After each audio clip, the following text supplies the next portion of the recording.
Now, he is a Catholic priest by profession and has made his priesthood a secular service to channel his vision and mission of serving the poor, irrespective of caste and creed.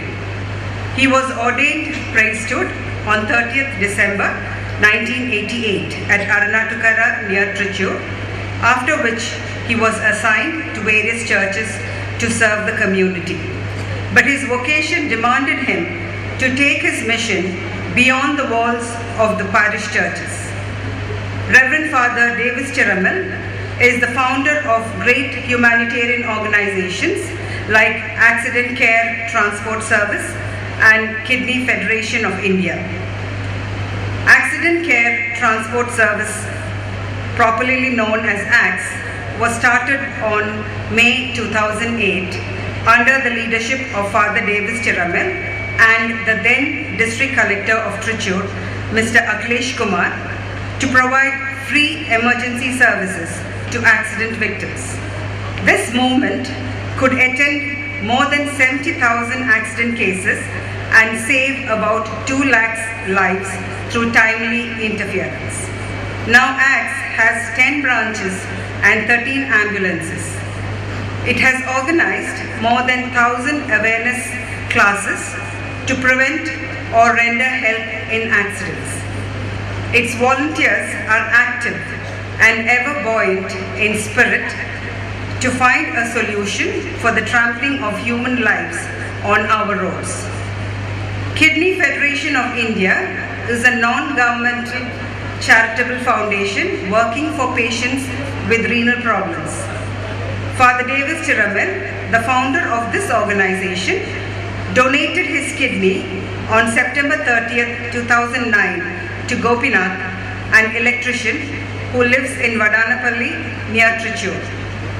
From this noble beginning, this voluntary organization has grown into a great humanitarian movement and is intended to federate all other organizations in India working for the hapless kidney patients. Through awareness programs followed by concrete actions, the Kidney Federation of India has helped more than thousands with dialysis and also facilitated a large number of kidney donations, thereby granting a second life to many desperate patients.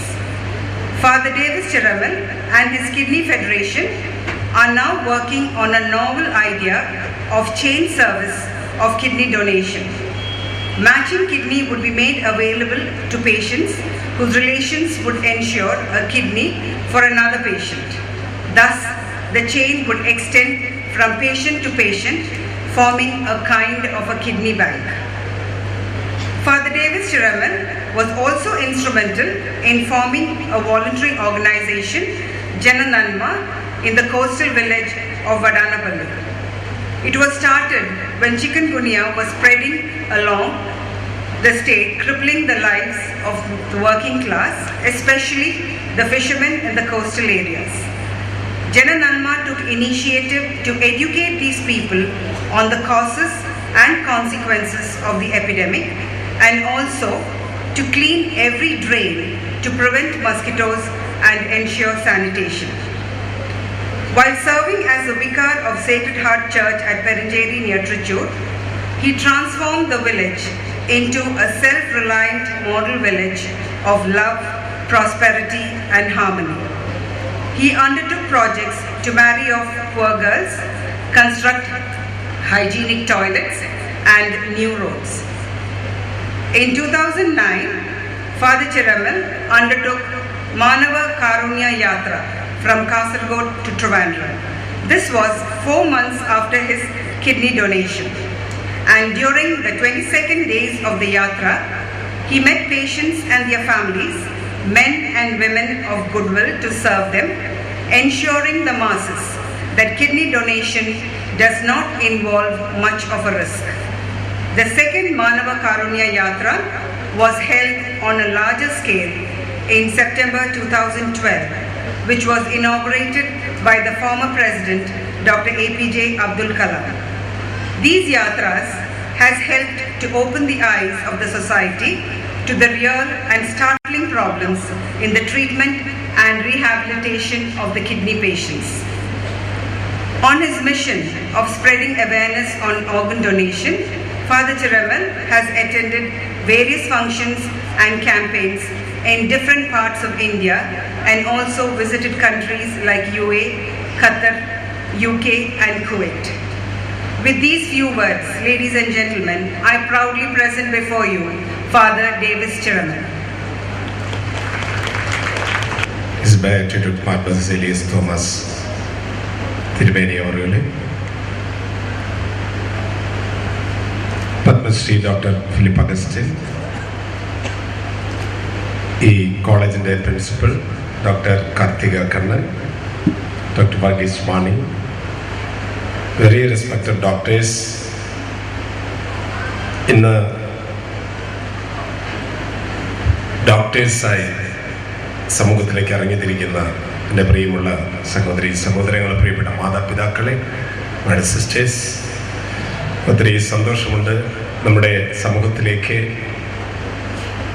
സേവനത്തിൻ്റെ മുഖവുമായി കടന്നു വരുന്ന ഈ നമ്മുടെ പ്രിയപ്പെട്ട മക്കളുടെ സാന്നിധ്യം സമൂഹത്തിൽ വലിയ മാറ്റം വരുത്തട്ടെ എന്നാണ് ഞാൻ ആഗ്രഹിക്കുക. ഞാനും ഇതുപോലെ 25 വർഷങ്ങൾക്ക് മുൻപ് ഇതുപോലെ ഒരു വേദിയിലെ അച്ഛനായ ആ നിമിഷത്തെയാണ് ഞാൻ ഓർക്കുന്നത്. പ്രീസ്റ്റ്ഹുഡ് സ്വീകരിച്ച ആ ദിവസം ഇതുപോലെ നിറയെ ജനങ്ങൾ, എല്ലാവരും എന്നെ തന്നെ നോക്കുക. അതുവരെ ഡേവിസ് എന്ന് വിളിച്ച ആൾക്കാരൊക്കെ കുറെ കഴിയുമ്പോൾ അച്ചു എന്ന് വിളിക്കുക, അതൊരു സുഖമാണ്. പക്ഷെ അന്ന് അച്ഛനായി എന്നാണ് ഞാൻ വിചാരിച്ചത്. പക്ഷെ ഇന്ന് 25 വർഷം കഴിയുമ്പോൾ ഞാൻ തിരിച്ചറിയുന്നത് ഞാൻ അച്ഛനായിട്ടില്ല, പുരോഹിതനായിട്ടില്ല എന്നാണ് ഞാനിപ്പോൾ തിരിച്ചറിയുന്നത്. ഇനിയും കുറേ കാലം അതാവുമെന്ന് എനിക്കറിയില്ല. ജീവിതം ഈ ലോകത്ത് നിന്ന് കടന്നു പോകുമ്പോൾ വേണമെങ്കിൽ പ്രീസ്റ്റായിട്ട് മാറും. ഞാൻ എൻ്റെ കാര്യമാണ് നിങ്ങളോട് പറഞ്ഞത്. ഡോക്ടേഴ്സായി നിങ്ങൾ ഇറങ്ങിത്തിരിക്കുമ്പോൾ, നേരത്തെ ഡോക്ടർ ഫിലിപ്പ് അഗസ്റ്റിൻ പറഞ്ഞതുപോലെ ഒന്നും ആയിട്ടില്ല. നിങ്ങൾ ഓട്ടത്തിൻ്റെ ഏറ്റവും മുമ്പിൽ വന്ന് നിന്നിട്ടേ ഉള്ളൂ. ഇനി കിടക്കണം അങ്ങോട്ട് ഓടാൻ. ഇതൊക്കെ ഓടി തീർക്കുമെന്നുള്ള കാര്യം നിങ്ങളുടെ കയ്യിലാണ്. 25 വർഷം പുരോഹിതനായി ഓടിയ ഒരാളുടെ വാക്കാണെന്ന് മാത്രം ഓർത്താൽ മതി. ഒന്നും നമുക്ക് നമ്മുടെ കൈപ്പിടിയിലായിട്ടില്ല. കൊച്ചുദാഹരണം പറയാം. നിങ്ങളുടെ ആറ്റിറ്റ്യൂഡിനെ കുറിച്ച് ബാബ തിരുമേനി ഇവിടെ പറയുകയുണ്ടായി. നമുക്ക്, നിങ്ങളുടെ മാത്രമല്ല എല്ലാ മനുഷ്യരുടെയും, ഒരു വല്യമ്മയ്ക്ക് അസുഖമായിട്ടൊരു ഡോക്ടറെ അടുത്ത് ചെന്നു. വല്യമ്മയുടെ പ്രശ്നം എന്താന്ന് വെച്ചാല് വല്യമ്മയുടെ കൈ പൊന്തണില്ല, കുറെ പ്രായമായിട്ടുണ്ട്. വല്യമ്മയുടെ ഡോക്ടർ മുറി കടന്നപ്പോ ഡോക്ടർ എന്താണ് എന്റെ വിഷമം, ഇരിക്കി. വല്യമ്മ ഇരുന്നു. എന്തോ പരിചയമുള്ള ആള് സംസാരിക്കുന്ന പോലെയാണ് വല്യമ്മയ്ക്ക് തോന്നിയത്. അപ്പൊ ചോദിച്ചു, ആ എവിടെന്നാ പറഞ്ഞേ? വരന്തരപ്പിള്ളിന്ന്. ഇരിക്കി. എന്താ വിഷമം? അത് പോട്ടെ, അല്ലപ്പോ എത്ര വയസ്സായി? 70 വയസ്സായി. ആ എന്നാലും അങ്ങനെ തോന്നില്ലട്ടാ. എന്താ പ്രശ്നം? കൈ പൊന്തണില്ല ഡോക്ടർ. ആഹാ, അല്ല വീട്ടിൽ ആരൊക്കെ ഉണ്ട്? കൈ പൊന്തണില്ല എന്നല്ലേ പറഞ്ഞതല്ലേ. വീട്ടിൽ ആരൊക്കെ ഉണ്ട്? 2 മക്കള്, ആമ്പിള്ളേര് 2 പേര്. ആ, എന്നിട്ട് ഇപ്പൊ അവരൊക്കെ എന്ത് ചെയ്യണു? അവരുടെ കല്യാണം കഴിഞ്ഞു. താഴെ മോന്റെ കല്യാണം ഇപ്പൊ 2 മാസമായിട്ടുള്ള കഴിഞ്ഞിട്ട്. ആ, ഇപ്പൊ എന്താ പ്രശ്നം? കൈ പൊന്തണില്ല. നോക്കട്ടെ, ഒന്ന് പൊന്തിച്ച് നോക്കട്ടെ. അയ്യോ, ആ പൊന്തിക്കണ്ട. വിഷമുണ്ട്, നമുക്കൊക്കെ തീർക്കാം, കുഴപ്പമില്ല കേട്ടോ. ഞാൻ ഈ മരുന്ന് അങ്ങോട്ട് എഴുതി തരും, ഇതങ്ങോട്ട് കഴിക്കുക, ഒരു കുഴപ്പമുണ്ടാവില്ല. എത്ര നാളായി ഇപ്പൊ തുടങ്ങിയിട്ട്? 2 മാസമായി. ആഹാ, 2 മാസമായി. ഒന്ന് പൊന്തിച്ചോളൂ. പറ്റില്ല, കുഴപ്പമില്ല, നമുക്ക് തീർക്കാതെ ഈ മരുന്ന് അങ്ങടെ പെരട്ട് അങ്ങടെ ആവി അങ്ങോട്ട് പിടിക്കുക കേട്ടാ, ഇതൊക്കെ അങ്ങോട്ട് മാറും. അല്ല 2 മാസമായിട്ട് ഇത് തുടങ്ങിയിട്ട്. അതെ, മോന്റെ കല്യാണം കഴിഞ്ഞിട്ട് എത്ര നാളായി? 2 മാസം. അപ്പൊ ഈ 2 മാസം മുമ്പ് എന്തോരം പൊന്തിക്കാൻ പറ്റുമായിരുന്നു? അത് ഇത്രത്തോളം പൊന്തിക്കാൻ പറ്റുമായിരുന്നു. ശരി, അന്നാ വലിയമ്മ പൊക്കോട്ട മാറും. പ്രിയമുള്ളവരെ, അനേകം ഡോക്ടർമാർ എടുത്തു വരുന്ന രോഗികളല്ല, ഒരു ആശ്വാസത്തിന് വേണ്ടി വരുന്നതാ. നല്ല വക പറഞ്ഞ അപ്പ രോഗം മാറും. അനേകം പേരുടെ കഥകൾ, മാനസികമായ അവസ്ഥയാണ് അനേകം മനുഷ്യരെ രോഗികളാക്കി തീർക്കുന്നത്. ഇതൊരു വശം. രണ്ടാമത്തെ ഒരു വശം, ഒരു ഡോക്ടർ അടുത്ത് വന്ന് ഡോക്ടർ തീരുമാനിച്ചു തന്റെ വയറ്റിൽ ക്യാൻസർ ആണ്, ഓപ്പറേഷൻ നടത്തണം, എല്ലാ ഇൻവെസ്റ്റിഗേഷൻസും തെളിയിച്ചിരിക്കുകയാണ്. ആ രോഗി പോയി 2 മാസം കഴിഞ്ഞ് വന്നു. ഡോക്ടറുടെ അടുത്ത് വന്നിട്ട്, ഡോക്ടറെ എന്താ ഞാൻ ചെയ്യേണ്ടത്, ഒന്ന് ചെക്കപ്പ് നടത്തണം. ചെക്കപ്പ് നടത്തിയപ്പോൾ ഡോക്ടർ പറയുന്നു, താൻ 2 മാസം വന്ന ആളല്ലേ? അതെ. രോഗമൊന്നും കാണാനില്ലല്ലോ. ഡോക്ടർക്ക് മനസ്സിലാവാത്ത ഒരു വൈദ്യൻ ഉണ്ട് പ്രിയമുള്ളവരെ. ആ രോഗി പറഞ്ഞു, ഞാൻ എൻ്റെ ജീവിതത്തിലെല്ലാം ദൈവത്തിൽ അർപ്പിച്ച് പ്രാർത്ഥിക്കുകയായിരുന്നു ഡോക്ടർ. ഞാനൊരു ധ്യാനത്തിനൊക്കെ പോയി, എനിക്കൊരു ബോധ്യം ഉണ്ടായി, അനേകരെ എനിക്ക് വേണ്ടി പ്രാർത്ഥിച്ചു. ഡോക്ടർ എന്ത് പറയുന്നു, തനിക്കിപ്പോ രോഗമില്ല. അതാരാ മാറ്റിയത്? അത് ഞാനല്ല. സഹോദരങ്ങളെ, നമ്മുടെ രോഗം മാറ്റുന്ന, എല്ലാ മനുഷ്യരുടെയും രോഗം മാറ്റുന്ന ഒരു വൈദ്യനുണ്ട്. അപ്പൊ നമ്മളൊക്കെ എത്രയോ ചെറിയവരാണ്. പലപ്പോഴും നമ്മളൊന്നും ആയിട്ടില്ല. അപ്പൊ ഡോക്ടർ ഫിലിപ്പകസ്യം പറഞ്ഞില്ലേ, ഇന്ന് പറയുന്ന സത്യം നാളെ അതിനേക്കാൾ വലിയ ഞാൻ വരാനിരിക്കുന്നു. ഒരു സമുദ്രമാണ് നമ്മുടെ മുൻപിലെ. അപ്പോ ഞാൻ എന്റെ കാര്യം പറഞ്ഞത് ഒരു വൈദികനായി എന്ന് പറയാൻ തീർന്നാൽ ഇല്ല, ഇനിയും എത്രയോ കാര്യങ്ങൾ ഞാൻ ചെയ്തു തീർത്താൽ ഒരു വൈദ്യനാണ്, അതുപോലെ ഒരു ഡോക്ടറായി എന്ന് പറയണമെങ്കിൽ ഒത്തിരി കാര്യങ്ങൾ ഇനിയും ഇതാ നമ്മുടെ മുമ്പിൽ കിടക്കുന്നു. കുടുംബജീവിതം നയിച്ച മാതാപിതാക്കളോട് ഇരിപ്പുണ്ടല്ലോ. കല്യാണം കഴിച്ച് 10-25 വർഷം കഴിഞ്ഞിട്ട് ഒരു ധ്യാനത്തിൽ പങ്കെടുക്കുകയാണ് ഭാര്യയും ഭർത്താവും. 2 കൂട്ടരും സംസാരിച്ചു കഴിഞ്ഞപ്പോ പറയല്ലേ, ഈ ഭാര്യ പറയണത്, ഞങ്ങളുടെ കാര്യം തുറന്ന് പറയാം, ഈ മനുഷ്യൻ എന്നെ ഇന്ന് വരെ സ്നേഹിച്ചിട്ടില്ല. ബെസ്റ്റായില്ലേ? 25 വർഷം ജീവിച്ച് 2-3 മക്കളുണ്ടായിട്ട് സ്നേഹിച്ചിട്ടില്ല. അപ്പൊ ഈ ജീവിതത്തില് ഏതവസ്ഥയിൽ നമ്മൾ ആണെങ്കിലും ഒന്നും പൂർണ്ണമായിട്ടില്ല. അതുകൊണ്ടാണ് ബാബ തിരുമാനിയും ഡോക്ടറും പറഞ്ഞത്, നമ്മള് തുടങ്ങണേ ഉള്ളൂ. ആ ഒരു ചിന്തയാണ് എനിക്ക് ഇവിടെ ഇന്ന് ഡോക്ടേഴ്സായി ഇറങ്ങിത്തിരിക്കുന്ന എൻ്റെ പ്രിയമുള്ള സഹോദരി സംഘങ്ങളോട് പറയാനുള്ളത്. മറ്റൊരു കാര്യം എനിക്ക് പറയാനുള്ളത്, ഈ ലോകത്തിലെ ഏറ്റവും വലിയ മൂല്യം പണമല്ല, ഈ ലോകത്തിലെ ഏറ്റവും വലിയ മൂല്യം അറിവല്ല, ഈ ലോകത്തിലെ ഏറ്റവും വലിയ മൂല്യം മനുഷ്യനാണ് കേട്ടോ. മനുഷ്യനേക്കാൾ വലുതായി ഇപ്പൊ നിങ്ങളൊരു ഒത്തെടുത്തൂടെ, മനുഷ്യനേക്കാൾ, മനുഷ്യത്വത്തെക്കാൾ വലുതായി ഈ പ്രപഞ്ചത്തിൽ ഒന്നുമില്ല. ദൈവം മനുഷ്യനാണ് ആയത്. അതുകൊണ്ട് മനുഷ്യത്വം, ഞാനൊരു അച്ഛനായെന്ന് പറഞ്ഞിട്ട് എന്താ കാര്യം? അച്ഛനുണ്ട്, ഒരു മനുഷ്യനാണെങ്കില് എന്ന് എത്ര അച്ഛന്മാര് മുഖത്ത് നോക്കിയിട്ടുണ്ട്. നിങ്ങളെന്നെ ചിലര് പറഞ്ഞിട്ടുണ്ടാവില്ലേ? അതന്നെ കാര്യം. അതായത് അച്ഛനായിട്ട് കാര്യമില്ല, മനുഷ്യനാവണട്ട. അതന്നെ ഡോക്ടറായിട്ട് കാര്യമില്ല, മനുഷ്യനാവണട്ട. മനുഷ്യത്വം, അതാണ് ഇന്ന് സമൂഹത്തില് ഇല്ലാത്തത് പ്രിയമുള്ളവരെ. മനുഷ്യൻ, അടിസ്ഥാനപരമായ നമ്മുടെ ഗുണം, ക്വാളിറ്റി എന്ന് പറയുന്നത് ഒരു മനുഷ്യൻ എന്നുള്ളതാണ്. അതിനപ്പുറത്തെ വേറെ ഒന്നും നമുക്ക് അച്ചീവ് ചെയ്യാനായിട്ട് പറ്റില്ല പ്രിയമുള്ളവരെ. അതുകൊണ്ട് മനുഷ്യത്വം ഒരിക്കലും നഷ്ടപ്പെടുത്തരുത് ജീവിതത്തിൽ. പച്ചയായ മനുഷ്യനാണ് നമ്മൾ, അത് മറക്കരുത്. നമ്മൾ ആരായാലും, നമ്മൾ ഒരു അച്ഛനായി കഴിയുമ്പോ എന്തോ ആയി എന്ന് ഞാൻ തോന്നിയാൽ എനിക്കെല്ലാം നഷ്ടപ്പെട്ടു പോയി, ഞാനൊന്നും ആയിട്ടില്ല. എന്നെ ശുശ്രൂഷയ്ക്കായിട്ട് ഒരുക്കി വെച്ചിരിക്കുന്നു. അതുപോലെ തന്നെ ഒരു ഡോക്ടർ ആകുമ്പോൾ ആ ഡോക്ടറുടെ ശുശ്രൂഷയാണ് ഡോക്ടർ എന്ന് പറയുന്നത്. നമ്മുടെ കഴിവുകളല്ല, നമ്മുടെ സേവനമാണ്, നമ്മുടെ മനസ്ഥിതിയാണ് ഡോക്ടർ എന്ന ക്വാളിറ്റി നമുക്ക് തരുന്നത്. പുരോഹിതൻ എന്ന് തരുന്നത് എന്റെ ആറ്റിറ്റ്യൂഡാണ് പൗരോഹിത്യം, ആറ്റിറ്റ്യൂഡ്. അതുപോലെ എന്റെ പ്രിയ സഹോദരി സഹോദരന്മാർ പറയാനുള്ളത്, നിങ്ങളുടെ ആറ്റിറ്റ്യൂഡ്. ഞാനൊരു ഡോക്ടറാണ്, ആറ്റിറ്റ്യൂഡ്, അതിനാണ് ഏറ്റവും കൂടുതൽ ഇമ്പോർട്ടൻസ് കൊടുക്കേണ്ടത് പ്രിയമുള്ളവരെ. നമ്മുടെ വലിയ വലിയ കാര്യങ്ങളൊന്നും നമുക്ക് ചെയ്യാൻ പറ്റിയില്ലെങ്കിൽ ഒരു കൊച്ചു കാര്യം കൊണ്ട് ഈ ലോകത്തിലെ വലിയ നന്മ നമുക്ക് ചെയ്യാൻ പറ്റും. വലിയ കാര്യങ്ങൾ, ഒരു കൊച്ചു കാര്യം മതി, ചെറുത് വലിയ കാര്യമാക്കി തീർക്കാൻ പറ്റും. ഞാൻ 2-3 ആഴ്ച മുൻപ് ബോംബെയില് ഒരു ഓർഗൻ ഡൊണേഷൻ ക്യാമ്പയിന് പോയപ്പോൾ ഞാനവിടെ എയർപോർട്ടിൽ ഇറങ്ങിയിട്ട് കാറിൽ ഞാൻ പോവുകയാണ്. പോണ വഴിക്ക് നേരെ മുൻപില് ഒരു ചെറുപ്പക്കാരൻ ഒരു ബൈക്ക് ഓടിച്ചു പോകുന്നുണ്ട്. ധാരാളം വാഹനങ്ങളുണ്ട്, പക്ഷെ ആ ചെറുപ്പക്കാരനെ നോക്കാതിരിക്കാൻ പറ്റില്ല. ആ ചെറുപ്പക്കാരന്റെ പുറകില് അവനൊരു ചട്ട തൂക്കിയിട്ടിരിക്കുക പുറത്ത്.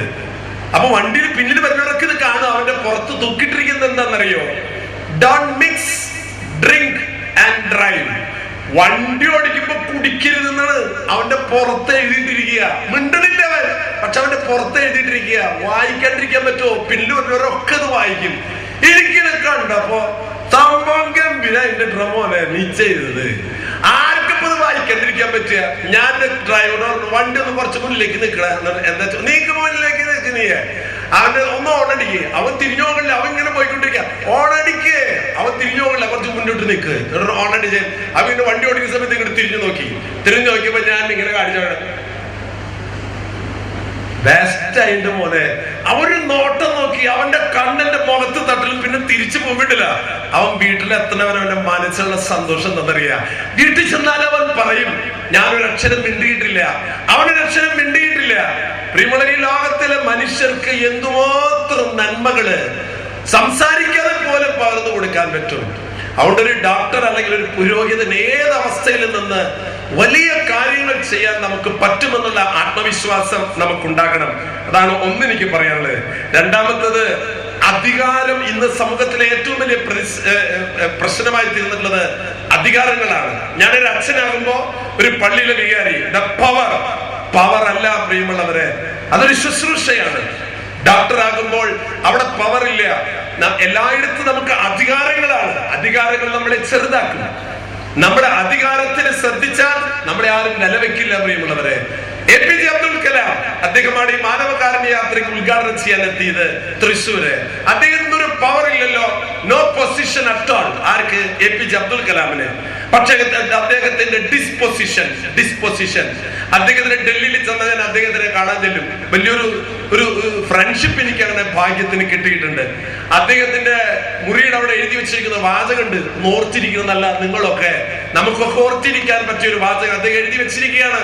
I am not handsome. എനിക്കത്ര സൗന്ദര്യമില്ല എന്നും. I am not handsome, but I am ready to give my hand. എന്റെ കൈ തരാൻ ഞാൻ ഒരുക്കമാണ്. I am not handsome. ആ മുടിയൊക്കെ ഇങ്ങനെ വളച്ചു വെച്ചിട്ടെങ്കിൽ നിൽക്കണ കണ്ടിട്ടില്ലേ? അത്ര ഭംഗിയില്ലാന്ന് കാണാൻ. ഭംഗി വേണ്ടല്ലോ, but I am ready to give my hand. ആ മനസ്ഥിതി, അതാ ഞാൻ പറഞ്ഞത്, ആറ്റിറ്റ്യൂഡ്. ഒരു മനുഷ്യൻ ഏതെല്ലാം തലത്തിലെത്തിയാലും നമ്മുടെ ആറ്റിറ്റ്യൂഡാണ് പ്രധാനപ്പെട്ടത്. ഞാൻ എന്നെ ഞെട്ടിച്ചൊരു കാര്യമാണ് അബ്ദുൽ കലാമിന്റെ കാര്യം പറയാം. ഞാൻ ഈ മാനവകാരുണ്യയാത്രയുടെ തുടക്കം കഴിഞ്ഞിട്ട് 2 മാസം കഴിഞ്ഞപ്പോൾ അദ്ദേഹത്തിന്റെ ഓഫീസിൽ നിന്ന് എന്നെ വിളിച്ചു, ഫാദർ കാഞ്ഞിരപ്പള്ളിയിലേക്ക് വരണം. ഞാൻ എന്തിനാണ്? APJ അബ്ദുൽ കലാം പങ്കെടുക്കുന്ന ഒരു ഫംഗ്ഷനിൽ ഫാദറെ ക്ഷണിച്ചിരിക്കുകയാണ്. എന്തിനാണെന്ന് ചോദിച്ചു. അദ്ദേഹത്തിന് ഒരു അവാർഡ് കൊടുക്കുന്നുണ്ട് കാഞ്ഞിരപ്പള്ളി രൂപത, കമ്മ്യൂണൽ ഹാർമണി അവാർഡ്. യെസ്, ആ അവാർഡ് 1 ലക്ഷം രൂപയാണ്. ആ 1 ലക്ഷം രൂപ ആ വേദിയിൽ വെച്ച് അച്ഛന് തരാനാണ്. അച്ഛൻ അതിൽ വരണമെന്ന് ഞാനിപ്പോ ആലോചിച്ചു. APJ അബ്ദുൽ കലാം, അദ്ദേഹത്തിന്റെ, എന്റെ അപ്പന്റെ വീട്ടുപേര് കലാമല്ലല്ലോ, എന്റെ അമ്മയുടെ വീട്ടുപേരും കലാമല്ലല്ലോ, പിന്നെ എന്തപ്പം ഞാൻ അയാളായിട്ടുള്ള ബന്ധം? ആ ബന്ധമാണ് പ്രിയമുള്ളവർ ഞാൻ ആദ്യം പറഞ്ഞത്, മനുഷ്യ ബന്ധം. അതാണ് ഇന്ന് സമൂഹത്തിൽ ഇല്ലാത്തത്. നമുക്ക് രക്തബന്ധമാണ് പ്രധാനപ്പെട്ടത്, അതിനേക്കാൾ അപ്പുറത്തൊരു ബന്ധമുണ്ട്.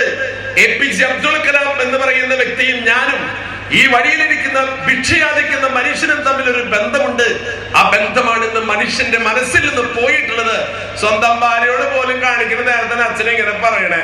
വാഗമണ്ണത്ത് എന്താ കാണിച്ചെന്ന് പറയാ? വാഗമണ്ണത്ത് ഒരു ദിവസം പ്രോഗ്രാം കഴിഞ്ഞ് വരുമ്പോ ഒരുപാട് അവര് കുറെ പോലീസുകാർ, പരിചയമുള്ള പോലീസുകാരുണ്ടപ്പോ ഞാൻ എന്താ സാർ ഇവിടെ? എന്റെ അച്ഛോ ഒരു ഹവ്വേനെ ഇവിടെ കൊണ്ടിട്ടുണ്ടെന്ന്. ആദം ഹവ്വേനെ കൊണ്ടിട്ടുണ്ടെന്ന? ഏതാദം? എന്റെ അച്ഛോ ഒരു മനുഷ്യൻ അദ്ദേഹത്തിന്റെ ഭാര്യനെ വയ്യ, അതിന് തീരെ വയ്യ, അതിന് ഒരു കാര്യമില്ല, ഒരു ഉപകാരമില്ല എന്ന് കണ്ടപ്പോ ഇവിടെ കൊണ്ടിട്ടിരിക്കുക. അതിന്റെ എല്ല് തപ്പാൻ വന്നതാണ് ഞങ്ങള്. എന്റെ അമ്മ എല്ല് തപ്പാൻ വന്നിരിക്കുകയെന്ന്. ആരുടെ? ഒരു ഹവ്വയുടെ എല്ല് തപ്പാൻ. വയ്യാത്ത ഭാര്യനെ വേണ്ട, ഒരു ഇഞ്ചക്ഷൻ കൊടുത്ത് വാഗമണ്ണിലെ കൊക്കയിൽ കൊണ്ട് ജീവനോട് ഇടുന്ന ഈ സമൂഹത്തിൽ എവിടെ പ്രിയമുള്ളവരെ മനുഷ്യത്വം? നമ്മളൊക്കെ ഇത് പ്രസംഗിക്കുന്നത്. ഞാനൊന്നേ ചിന്തിക്കാറുള്ളൂ, എന്റെ ജീവിതത്തെ ഞാൻ അങ്ങനെ ആക്കുക. മറ്റുള്ളവരുടെ കാര്യങ്ങളൊന്നും പറയാൻ പറ്റില്ലല്ലോ. എനിക്ക് ഞാൻ എന്റെ ജീവിതത്തിൽ ഞാൻ ചിന്തിക്കുന്നുള്ളൂ, ഞാനൊരു കാര്യം മൈക്കിൽ പറയുന്നുണ്ടെങ്കിൽ അത് ഞാൻ ചെയ്തിരിക്കണം. ഞാൻ ചെയ്യാത്ത കാര്യം മൈക്കിൽ പ്രസംഗിക്കില്ല എന്ന് തീരുമാനം എടുത്തിട്ടുണ്ട്. ചെയ്ത കാര്യങ്ങളെ പറയൂ. അതാണ് ഗാന്ധിജി പറഞ്ഞത്. എപ്പോഴാണ് മനുഷ്യന് സന്തോഷം ഉണ്ടാകുക? എപ്പോഴാണെന്നോ ഗാന്ധിജി പറഞ്ഞു വെക്കുന്നു, what is happiness? Happiness is when what do you think and what do you say and what do you do is in harmony, then you will be happy. ചിന്തിക്കുന്നത് പറയുക, പറയുന്നത് പ്രവർത്തിക്കുക, then you will be happy. വേറെ ഒന്നും വേണ്ട പ്രിയമുള്ളവരെ. നമുക്ക് സമ്പത്ത് വേണ്ട, നമുക്ക് ജീവിതത്തിന് വലിയ വലിയ സ്ഥാനമാനങ്ങൾ വേണ്ട. ചിന്തിക്കുന്നതും പറയുന്നതും പ്രവർത്തിക്കുന്നതും ഒന്നാകുമ്പോൾ നമ്മുടെ മനസ്സിലുണ്ടാകുന്ന ആ വികാരത്തിന്റെ പേരാണ് ഹാപ്പിനെസ്. അതുകൊണ്ട് നമ്മുടെ ജീവിതം, ഞാൻ ആ കാര്യം പറഞ്ഞില്ല, അങ്ങനെ അദ്ദേഹം എന്നെ ക്ഷണിച്ചു. ഞാൻ കാഞ്ഞിരപ്പള്ളിയിൽ ചെല്ലുകയാണ്. ഇപ്പൊ ഞാൻ ആലോചിച്ച, എന്തിന് എനിക്ക് തരണേ? എനിക്കൊരു ബാങ്ക് അക്കൗണ്ട് ഇല്ല, എനിക്കൊരു പ്രോപ്പർട്ടി ഇല്ല. അങ്ങനെയാണ് ഞാൻ ഈ ലോക സമൂഹത്തിൽ ജീവിക്കുന്നത്. ഈ കാശ് എന്തിന് എനിക്ക് കാശിന്റെ ആവശ്യമില്ല.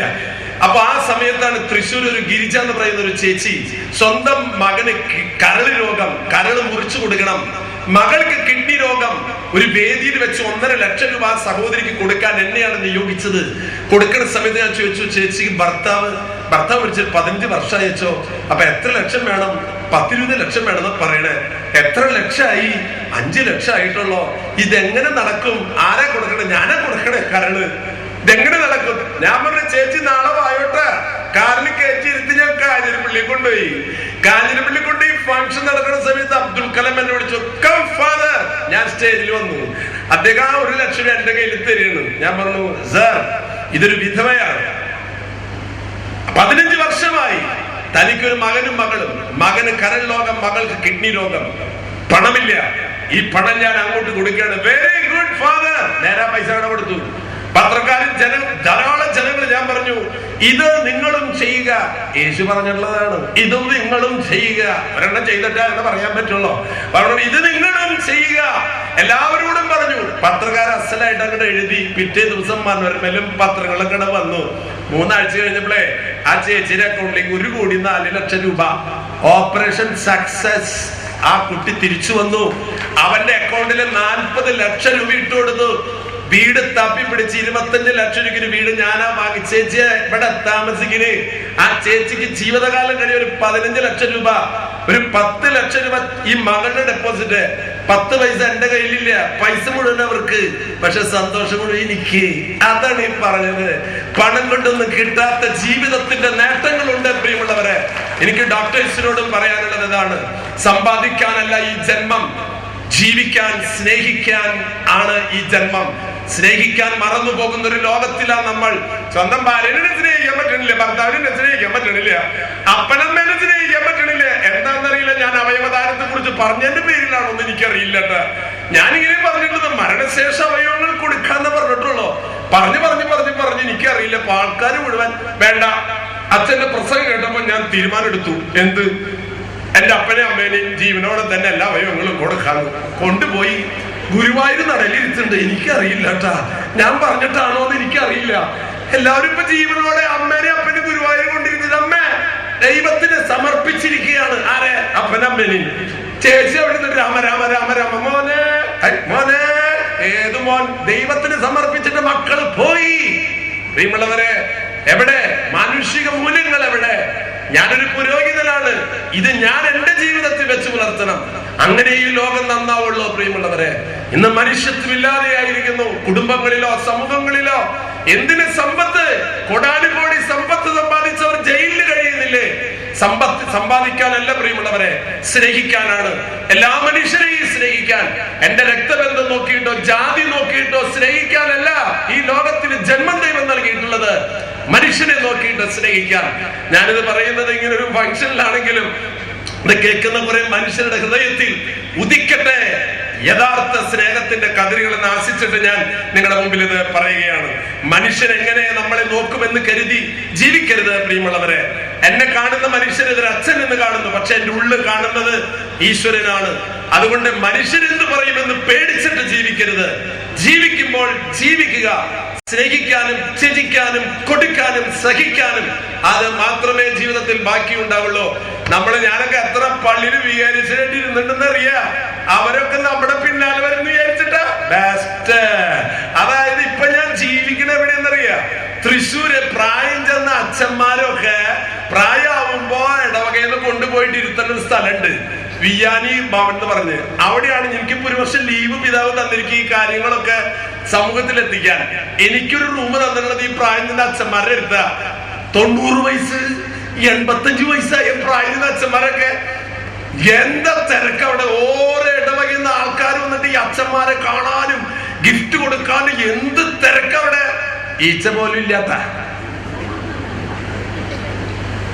ഞാൻ ആലോചിച്ച് എന്റെ ദൈവമേ, ഇത്ര മാത്രം സേവനം ചെയ്ത അച്ഛന്മാര്.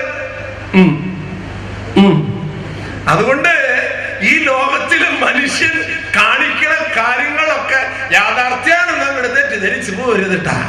സത്യം എന്താന്ന് ഉള്ളിൽ എന്താന്നുള്ളത് ഒരു ഉദാഹരണം പറഞ്ഞുതരാം. ഈ നമ്പൂതിരിമാരിങ്ങനെ യാത്ര ചെയ്യുമ്പോ കൂടെ ചില ശിങ്കിടിമാരെ കൊണ്ടുപോകാറുണ്ട്. വല്ല കാര്യങ്ങളൊക്കെ ഒന്ന് സഹായത്തിനായിട്ട്. അങ്ങനെ ഒരു നമ്പൂതിരി തന്റെ ശിങ്കിടി കൂടി യാത്ര ചെയ്യുമ്പോ ഒരു വഴിയിൽ വന്നു. അപ്പൊ അപ്പുറത്തെ വീട്ടിൽ മീൻ പൊരിക്കണോന്ന് അതിന്റെ മണം ഇങ്ങനെ ആ വീടിന്റെ ഉള്ളിൽ നിന്ന് ചൂട്ടരി വഴിക്ക് ഇങ്ങനെ പുറത്തേക്ക് വന്നുകൊണ്ടിരിക്കുക. ഈ നമ്പൂതിരിയാണെങ്കിൽ മത്സ്യമാംസാദികൾ തിന്നാൻ പാടില്ല. അപ്പൊ അതുകൊണ്ട് നമ്പൂതിരി എന്ത് ചെയ്തു, ആ മണം വന്ന് മൂക്കിക്കൂടെ കയറിപ്പോയി കൊതി വരണ്ട എന്ന് കരുതി കൊതി എന്ന പാപം ചെയ്യാതിരിക്കാൻ വേണ്ടി നമ്പൂതിരി മൂക്കുപൊത്തി നടക്കുമ്പോ തൊട്ടടുത്ത് നടക്കുന്ന ശിങ്കിടി ഇടയ്ക്ക് നോക്കിയപ്പോ ശിങ്കിടി മൂക്കുപൊത്തിയിരിക്കുന്നു. ശിങ്കിടി നമ്പൂതിരി അല്ലാന്ന്. ഇയാളെന്തിനാ മൂക്കുപൊത്തിയുള്ളത്? മൂക്കുപൊത്തി നമ്പൂതിരി ചോദിച്ചു, എടോ താനെന്തിനാ മൂക്കുപൊത്തിയിട്ടുള്ളത്? ഞാൻ മൂക്കുപൊത്തിയിട്ടുള്ളത് ഈ മണം അകത്ത് പോയിട്ട് അതിന് തിന്നാനുള്ള കൊതി വന്ന് പാപം ചെയ്യാതിരിക്കാൻ വേണ്ടിയിട്ടാ. നീ എന്തിനാ മൂക്കിപൊത്തിയിട്ടുള്ളത്? ചെങ്കിടി പറഞ്ഞ, അയ്യോ നമ്പൂതിരി, ഞാൻ അതിലല്ല, പിന്നെ അകത്തു പോയ മണം പുറത്തു പോവാണ്ടിരിക്കാൻ വേണ്ടിയിട്ടാണ് ഞാൻ മൂക്കുപൊത്തിയിട്ടുള്ളത്. അത് ശരി. കണ്ടാൽ രണ്ടുപേരും മൂക്കുപൊത്തിയിട്ട് നടക്കണ പുണ്യാളന്മാര്, പക്ഷെ ഒരാൾ പൊത്തിയിട്ടുള്ളത് അതിനല്ലാട്ടാ. അതാ പറഞ്ഞത് പ്രിയമുള്ളവരെ. ഈ ലോകത്തിൽ മനുഷ്യനെ നമുക്ക് കാണുമ്പോ ഒരുപോലെ കാണും. ദൈവമാണ് നമ്മുടെ ഹൃദയം കാണുന്നത്, മനസ്സ് കാണുന്നത്. അതിനാൽ മനുഷ്യത്വത്തോടെ സമൂഹത്തിലെല്ലാ മേഖലകളിലും തുറന്ന് ചിരിക്കാൻ പോലും മനുഷ്യർക്ക് ഇന്ന് പറ്റണില്ല. 144 പ്രാവശ്യം ചിരിക്കുന്ന പറഞ്ഞൊരു കുട്ടി ഒരു ദിവസം ഇവിടെ 10-25 വർഷമായി കുടുംബജീവിതം കഴിച്ചിട്ട് അന്ന് ജൂബിലി ആയപ്പോ പള്ളിയിൽ വിചാരിച്ചു പറഞ്ഞു, അന്തോണേട്ടാ ഒരു ഗ്രൂപ്പ് ഫോട്ടോ എടുത്താൽ നമ്മുടെ സോവനിയറിലിടാം. ആയിക്കോട്ടെ. ഈ ചേട്ടൻ ചെല്ലിരിക്കുകയാണ് സ്റ്റുഡിയോയിലേക്ക് ഫോട്ടോ എടുക്കാൻ. പണ്ട് കല്യാണത്തിന് ഫോട്ടോ എടുത്തിട്ട് എന്തോരം ഫോട്ടോ എടുത്ത ആളാണ് അയാളുടെ അടുത്തിന് ചെന്നുള്ളത്. ഒരു ഫോട്ടോ എടുക്കണം. രണ്ടാളും വന്നിങ്ങനെ നിന്നു. ഇയാൾ ഈ ഫോട്ടോ എടുക്കുന്ന കുന്തൊക്കെ പിടിച്ചിട്ട് ഓക്കെ സ്മൈൽ. എവിടെ സ്മൈൽ? രണ്ടെണ്ണം ഇങ്ങനെ നിൽക്കുക. അപ്പൊ ഫോട്ടോക്കാരൻ ഒന്ന് ചിരിക്ക് ചേച്ചിയെ. ചേട്ടൻ പറഞ്ഞടാ, നീ ചേച്ചിനെ ചിരിപ്പിക്കണ്ട, ഫോട്ടോ എടുത്താൽ മതി പറഞ്ഞു. നല്ല ഫോട്ടോ കിട്ടാൻ വേണ്ടിയിട്ടാണ്. നീ ഫോട്ടോ എടുക്കണ്ട, അന്നെടുക്കാൻ ചേട്ടാ. രണ്ടെണ്ണത്ത് ഇങ്ങനെ ഇരിക്കുന്നുണ്ട്. 25 വർഷം കഴിഞ്ഞപ്പോ എവിടെ പോയി? സഹോദരങ്ങളെ, നമ്മൾ ജീവിക്കുന്തോറും മനസ്സിന് സന്തോഷം ഉണ്ടാകണം. സമ്പാദിച്ചു കൂട്ടുന്നതിന്റെ അല്ല, ജീവിച്ചതിന്റെ ഒരു സന്തോഷം. അതുപോലെ ജീവിക്കണം. ഈ കൊച്ചു ഡോക്ടർമാരോട് എനിക്ക് പറയാനുള്ളത്, നിങ്ങൾ ഈ ഫീൽഡിൽ മുന്നോട്ട് പോകുമ്പോൾ യു മസ്റ്റ് ബി ഹാപ്പി. ജീവിതത്തിന്റെ കർമ്മങ്ങൾ കൊണ്ട് നിങ്ങളുടെ ഹൃദയം സന്തോഷഭരിതമാക്കണം. സമ്പത്ത് കൊണ്ടോ സ്ഥാനമാനങ്ങൾ കൊണ്ടോ നേട്ടങ്ങൾ കൊണ്ടോ അല്ല. നിങ്ങൾ ചെയ്യുന്ന കർമ്മങ്ങൾ അത് മനുഷ്യ സേവനത്തിന്റെ, നിങ്ങൾ ഇപ്പോൾ ഡിക്ലെയർ ചെയ്തതുപോലെ മനുഷ്യ സേവനത്തിന്റെ, ജാതിയോ മതമോ സമ്പന്നനോ ദരിദ്രനോ നോക്കാതെ എന്നെ പോലെ കണ്ണുള്ളവൻ, എന്നെ പോലെ ഹൃദയമുള്ളവൻ, എന്നെ പോലെ വേദനയുള്ളവൻ, എന്നെ പോലെ വികാരങ്ങളുള്ള ഒരു മനുഷ്യൻ, അത് ഏത് മനുഷ്യനെ കണ്ടാലും ഇത് ഞാൻ തന്നെയാണല്ലോ തത്വമസി എന്ന് കാണാൻ, എന്റെ മുമ്പിലിരിക്കുന്നവൻ ഞാൻ തന്നെയാണെന്ന് തിരിച്ചറിയുന്ന ആ വലിയ ജ്ഞാനം ഉൾക്കൊണ്ടുകൊണ്ട് നിങ്ങൾ സമൂഹത്തിലേക്ക് ഇറങ്ങിത്തിരിക്കുന്ന ഒരു അവസരത്തിൽ നിങ്ങളോട് സംസാരിക്കാൻ സാധിച്ചല്ലോ. ഒത്തിരി സന്തോഷം. മാതാപിതാക്കളെ, നിങ്ങളുടെ മക്കൾ വളർന്ന് വലുതാകട്ടെ. നിങ്ങളെ വളർന്ന് നിങ്ങളാണ് ഇവരെ വളർത്തിയതെന്ന് ഈ മക്കളും അത് മറക്കാണ്ടിരിക്കട്ടെ എന്ന് കൂടി ഞാൻ ഓർക്കുന്നുണ്ട്. കുറെ കഴിഞ്ഞ് ഡോക്ടറായി കഴിയുമ്പോ അപ്പനമ്മയും എന്താ ചെയ്യാ, ഇപ്പൊ ഞാൻ കുറ്റൊന്നും പറയല്ല കേട്ടാ. ഇപ്പൊ അപ്പനമ്മമാരുടെ ജോലി ഇപ്പോ UK US പോയിട്ട് മക്കളെ നോക്കലായി. മക്കള് നീ ഒന്ന് പ്രസവിക്കുമ്പോളെ എനിക്ക് അവിടെ വരാൻ വേണ്ടിയിട്ടാണ്. നീ ഒന്നുകൂടി പ്രസവിക്കടി എന്താ, അല്ലാതെ പിന്നെ എനിക്ക് മോനെ നോക്കാൻ വരല്ലോ. പാവ അപ്പനമ്മയും വെറുതെ ഇവിടെ വലിയ വർത്താനം പറഞ്ഞിരിക്കുകയാണ്. എന്റെ മോൻ അമേരിക്കയിലാണ്, എന്റെ മോളൊക്കെ വെളിയിലാണ്. ഇടയ്ക്ക് വിളിക്കും, അമ്മ സുഖല്ലേ? അതെ എനിക്ക് സുഖം, വെക്കട്ടെ. അത് കാശില്ലാട്ടോ, നമുക്ക് കാശ് വെക്കാം. ഈ പാവം തള്ള എല്ലാ ദിവസവും ഈ ഫോൺ കോൾ കാത്തിരിക്കും. മാതാപിതാക്കളെ, നിങ്ങളുടെ മക്കൾ വളർന്നു വലുതാകട്ടെ. അവർ മനുഷ്യത്വത്തിലേക്ക് വളർന്നാൽ മതി. മാതാപിതാ ഗുരു ദൈവം എന്ന ആദ്യ പഠനങ്ങളിൽ നമ്മൾ പഠിച്ചത്, 1ാം ക്ലാസ്സിൽ പഠിച്ചത് മറക്കാതിരിക്കട്ടെ. ഇങ്ങനൊരു അവസരത്തിൽ നിങ്ങളൊക്കെ കാണാനും 2 വാക്ക് പറയാനും സാധിച്ച സന്തോഷമുണ്ട്. നിങ്ങളുടെ പ്രാർത്ഥനയെ കൂടി ഓർക്കുക. കുറെ കാര്യങ്ങൾ സംബന്ധിച്ച് ചെയ്യണമെന്ന് പ്രിയപ്പെട്ട ഡോക്ടേഴ്സ് നിങ്ങൾ തീരുമാനിക്കണം. നിങ്ങളും നിങ്ങളുടെ കുടുംബവും നിങ്ങളുടെ ഭാര്യയും മക്കളും എന്ന് കരുതുന്ന സ്വാർത്ഥതയുടെ വലയത്തിൽ ജീവിക്കരുത്. ഈ ലോകം മുഴുവനും നിങ്ങൾക്കുള്ളതാണ്. ഈ ലോകം മുഴുവനും എല്ലാ മനുഷ്യരും നിങ്ങളുടെ സഹോദരി സഹോദരങ്ങളാണ്. ആ മാനവികതയിലേക്ക് വളരാൻ ഈ ഒരു ദിവസം എന്റെ വാക്കുകൾക്ക് അല്പമെങ്കിലും ഒരു പ്രേരണ ചെലുത്താൻ സാധിച്ചെങ്കിൽ സന്തോഷമുണ്ട്. ഈ സ്ഥാപനത്തോട്, ഈ സ്ഥാപനത്തിലെ എല്ലാ അധികാരികളോടും എല്ലാവരോടും നന്ദി പറഞ്ഞുകൊണ്ട് എന്റെ വാക്കുകൾ ചുരുക്കുന്നു. നന്ദി, നമസ്കാരം.